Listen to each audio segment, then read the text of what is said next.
Hello and welcome to another episode of Rico'S Rants. I'm your host, Rico DiGiorgio. Sorry guys, it's been a while.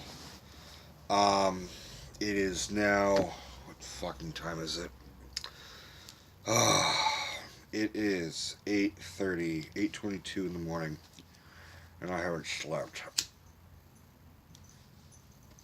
Main reason why I haven't slept is I just don't feel good. Second reason is because I have a chiropractor appointment later today, and my back is killing me, my shoulders are killing me, my knees are killing me, everything's killing me. And I'm the type of guy that if I can't get to sleep, I stress about if I'm going to miss my appointment. And so that makes me not be able to get to sleep. So I'm now at this point, it's too late for me to even go to sleep because then I know I'll actually sleep through the appointment. To deal with that, to stay awake, just something to do, I need to talk about movies and do a rant. Now, it's no mistake. Today's date is April 23rd. 4 days from now, Infinity War comes out. Now, if you're like me and you give a shit in a serious way, you're watching, you're having your own little Marvel marathon. Now, at first, I was like, yeah, I've seen them all. I don't, whatever. But then I was like, you know what? I want to do it with other people. I want to do a marathon with other people. I was like, I don't want to wait. And besides, I wasn't feeling well, and I was just kind of. I have most of the movies, but I don't have them all, so I couldn't do a full marathon. But I did most of them. Dino, back up. Sorry, guys. So let's start at the beginning, where it all started. Let's start with Iron Man. Now, this is 10 years. Dino, come on. This is 10 years in the making, which is why it's such a huge deal.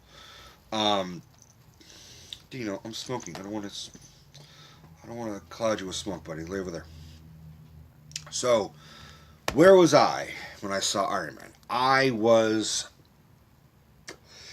17 because it came out in 2008, and I think I saw it in Berkeley, and this is I knew of Iron Man, but I didn't really know what was going to happen with this MCU. I didn't understand. I didn't. We were all kind of like new to this.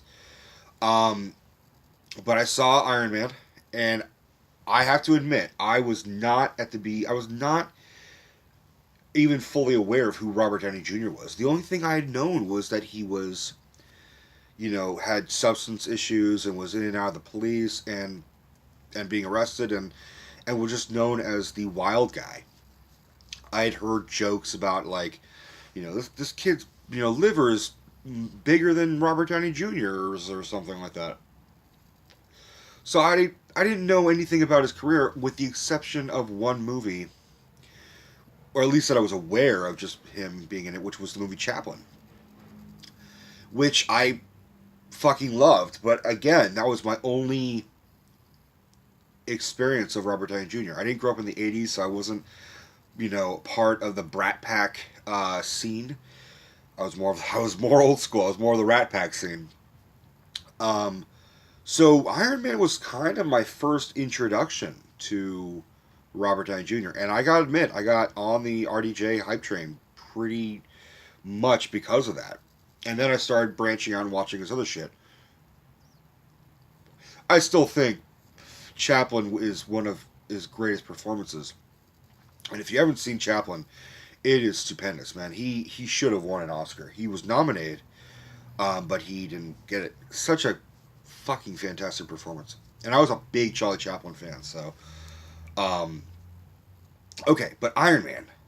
Now, despite me reading comics and being a Marvel and DC fan when I was a kid, I didn't really know too much of Iron Man. I kind of knew he was sort of you know, the the Z character, the B list character.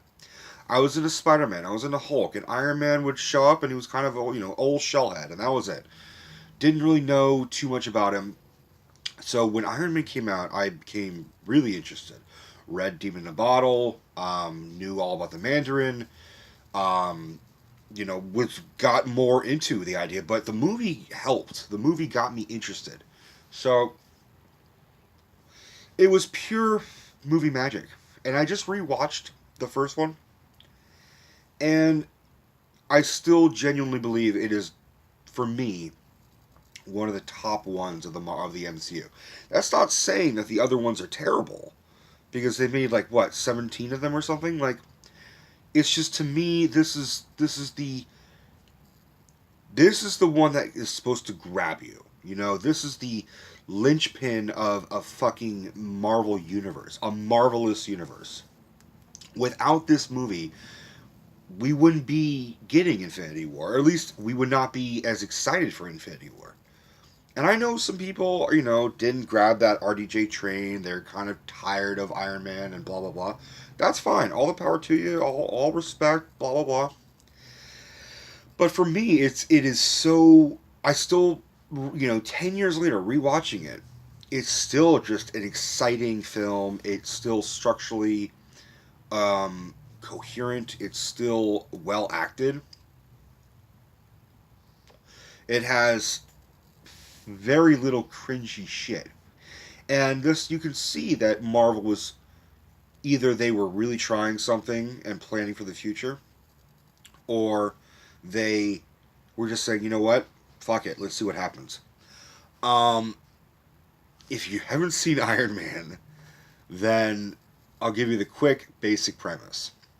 Tony Stark, played by Robert Downey Jr., is basically a weapons manufacturer. And rich and playboy. I mean, he's essentially, if you combine, I mean, he's sort of like, I don't know how else to describe him. He is what he describes himself in the Avengers, which is genius billionaire playboy philanthropist, and that's really him in a nutshell. He's a tinkerer. He's always making weapons, and he's making weapons that surpass everyone else's. I mean, he goes by the ideology, which was, I don't want to. What's the fucking line he says? Um, they always say the best weapon you have to fire is blah blah blah, but I respectfully disagree. Is the one that you only have to fire once, and that's how he operates. So he's giving a demonstration for a new missile in Afghanistan, and his Humvee gets fucking overrun by terrorists. And in the middle of the attack, a rocket explodes and shrapnel goes into his chest and starts burrowing its way into his heart. So another captive person with him, Jensen, basically puts a magnet to pull the shrapnel from going into his heart. It still has shards in there, so he has to have this fucking magnet with him no matter what. And the terrorists want him to build a missile, his missile for them. So he and Jensen devise a system which was, they're not going to do that. First, he builds a miniature arc reactor, which is also a magnet, so it pulls the magnets away from his heart, so he can walk around without carrying a fucking car battery. Then they devise a very basic, clunky, huge Iron Man suit, which is just scraps and parts, and because of his intellect and able to build shit, he just builds this giant, basically it's a giant trash can with flamethrowers and jetpack, and he escapes. He gets taken back to the United States after fucking, getting out of there, and has a completely different outlook of what he once had, which was, I'm an arms dealer, but now I'm not, and I really want to close my factories down. So he now wants to do good. His whole life, he's been an asshole. He's been, a drunken partier fucking idiot. Well, genius idiot. Now he just wants to do good. He's still an asshole. That never goes away. But he's a very likable asshole. And I think that's one of the main reasons why RDJ was cast, is because He comes off very obnoxious. He comes off very smug and arrogant and witty, but he's very funny. And you're like, I actually would be okay if this guy insulted me to my face. Like it's almost like a badge of honor, I guess. He's like a good-looking genius Don Rickles, I guess. So with that, he makes another model. He makes Mark II, which is a silver one, and then he goes on to Mark III after, experiencing some things, some difficulties. At the same time, villain, blah blah blah, bad guy. But it's a for a superhero movie. It is a perfect superhero origin movie, which a lot of the time, yeah, I love you too. A lot of the time they fail because they're not they always try too hard, or they put in too much information, or they don't put enough information. This was the perfect blend of enough information. You got the setting, and they even updated it for modern day because I think in the original he's like captured in Vietnam, so they couldn't do that in Vietnam, but they have to keep current, and it works. There's nothing wrong with it. Um, so I personally loved it. I still, like I said, view it as um, one of the better Marvel films. And I will talk about some of the lesser ones because there are some not great ones. But I am going to talk about most of those and the whole MCU and a Marvel universe on my podcast that I am co-hosting with my friend, and you can find him out. You can find him on Twitter at M underscore Blade. So M underscore BLADE capital B. You can also find our podcast, which is slowly growing, on Twitter at capital P Pod, capital A Askew. So at Pod Askew. It's our little podcast that we're starting up. We have some episodes brewing. We're in the process of editing it, but we're hoping to get it started as soon as possible. If you like my stuff, you'll like this stuff. It's more or less the same thing, except this time I have someone to talk and banter with that's not Stephanie. I love having Stephanie here, and also it'll be a little bit more professional because my co-host M Blade actually knows how to edit, and I've heard his podcast in the past. He's great at it, and we're trying something new. A lot of people have told me that my rants, while entertaining, just go too long, and not everyone really wants to see me talk. But if I'm talking this long and you just want to listen, this would be perfect. You don't have to see this shit. You could just hear this shit. But back to Iron Man, really quickly. The cast, RDJ is great. Pepper Potts, played by Gwyneth Paltrow. Now, look, all personal feelings about Gwyneth Paltrow and her business and everything aside, because as a person, I don't like her. But I thought she has a good balance against RDJ in this film. I think she's fine. I think she's a fine Pepper Potts, whatever.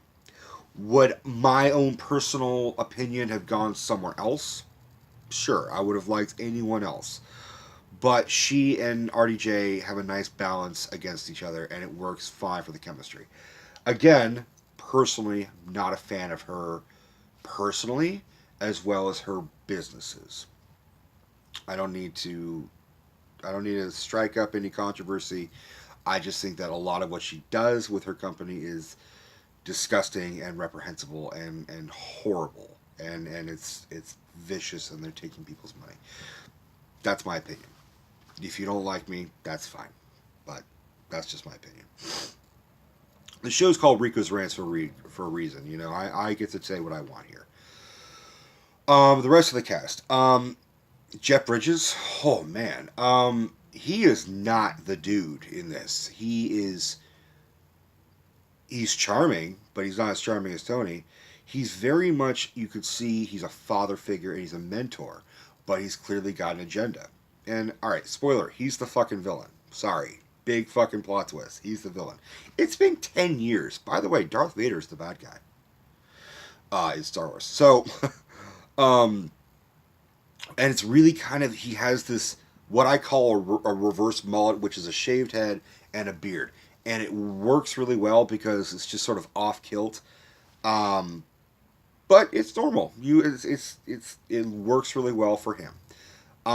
Is he a forgettable villain? No, because he was the first one, and that I think means a lot.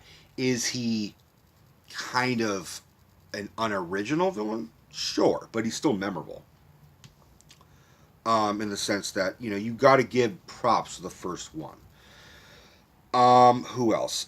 Terrence Howard. Now, this is a little bit controversial because Terrence Howard was, spoiler, recast and replaced in Iron Man 2 and 3. He plays Rhodey. He plays Rhodes, who is a colonel and he's also Tony's friend. And rare for comic book movies, he is one of the more original first black superheroes. He eventually goes on to play War Machine, which is basically Iron Man with a turret gun and more heavy duty machinery. Same thing, though, just with a fucking giant minigun. Um, I I remember watching this back then, and I'm like, I don't know if I'm not sure if Terrence Howard worked for me back then. And I was really kind of more okay with Don Cheadle. I thought Don Cheadle did a better, more interesting, better job, I guess. And there's nothing against Terrence Howard's acting. I just don't know if he was right for this movie. I would have liked to have seen Terrence Howard do something else. I see Terrence Howard more as a DC superhero for some reason. I don't know if Marvel fit for him. Clearly it didn't. Who else? Um, there are John Favreau, the director, and I got to give props to John Favreau. He does a fantastic job directing this fucking movie. I'm so in love with it that like when I first heard about it, I'm like, the motherfucker who did Elf is doing this? Okay, whatever. And then I became more of a fan of John Favreau's movies like Maid or Swingers, and became more invested with his films. And he puts himself in this movie, and you kind of don't mind. Like you think, like, I think Family Guy made a quote about like, yeah, John Favreau puts himself in his own movies, but you're okay with it because he looks like a guy you'd have a beer with. That's basically how I feel. And he plays Happy Hogan. He plays RDJ's. He plays Iron Man's. He plays Tony Stark's fucking bodyguard. Which, as the movie progresses, you're like, that is ridiculous. First off, he's not very good at his job because the whole movie happens.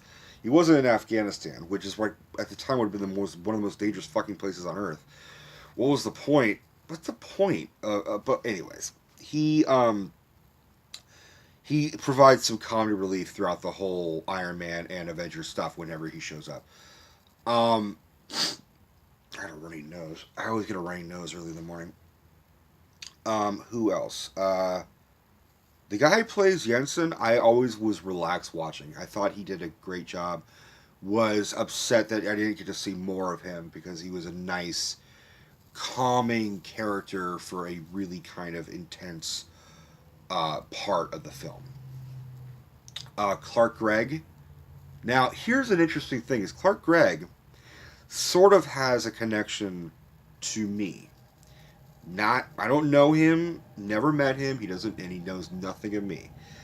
But allegedly, apparently, my mother's boyfriend, who I call my stepfather, uh, went to college with him in North Carolina. And Clark Gregg apparently stole his girlfriend from him. I don't know the circumstances, but that's what he told me. And they went to college together. They knew of each other. They knew each other, but like something happened where he just got his girlfriend stolen. So every time I watch Clark Gregg in the MCU, I'm always like, that son of a bitch. That was really fucking interesting. So when he showed up the first time, I didn't know that, and then I was watching like probably fucking the Avengers or Avenger or something with my stepfather. And he's like, that guy took my girlfriend, right? I'm like, what? That sort of made me smile just to have like a connection to the MCU by association, like, you know, third degree of separation kind of thing. Um, and Clark Gregg is the original agent. He is the first. His character, Phil Coulson, is an agent of S.H.I.E.L.D., and he is the bridge to the first phase. You know, without him, there would, it would be a more difficult way of bringing Thor, Iron Man, Hulk, and everyone together. So he is sort of the glue of Phase 1. And I really appreciate it because he comes off just very normal, kind of boring, does not look intimidating in any way. And then when he actually does kick ass, you're like, oh shit, Clark can fucking fight. So he's great. Um, yeah, that's overall it. Oh, the big one. This is spoiling it, but at this point, it's been 10 years. You already know he's in the universe. Samuel Jackson makes his first appearance in the first ever Marvel bonus credit scene where he talks about having Tony join the Avengers Initiative. Now, that's a great casting because in the comics, in the Ultimate Marvel comic series, they redesigned Nick Fury to make it look like Samuel Jackson with his blessing. And then they're like, well, fuck, we need someone to play Nick Fury. Let's just ask Samuel Jackson. Perfect fucking decision. And it stuck. It makes more sense. People kind of forget that Nick Fury was a white guy. People forget that Nick Fury was originally played in a TV movie by David fucking Hasselhoff. On that note, what would I give it? Well, is it a go out and fucking see it? It fucking is. For two reasons. One, it's just a great fucking action comic book movie. But two, you cannot start the MCU without starting Iron Man. As a video store clerk, whenever someone says, "Oh, should I start with this one?" I'm like, "No, start with Iron Man. Start with Iron Man. That is chapter 1. You don't want to skip over chapter 1. You can skip over some other ones, but you can't start the MCU without Iron Man. For me. On that note, don't forget to like and subscribe and comment and share. Don't forget to check me out on Twitter at Rants Rico. Don't forget to check out _Blade. Don't forget to check out at Podcast Askew. All right, guys. Take care.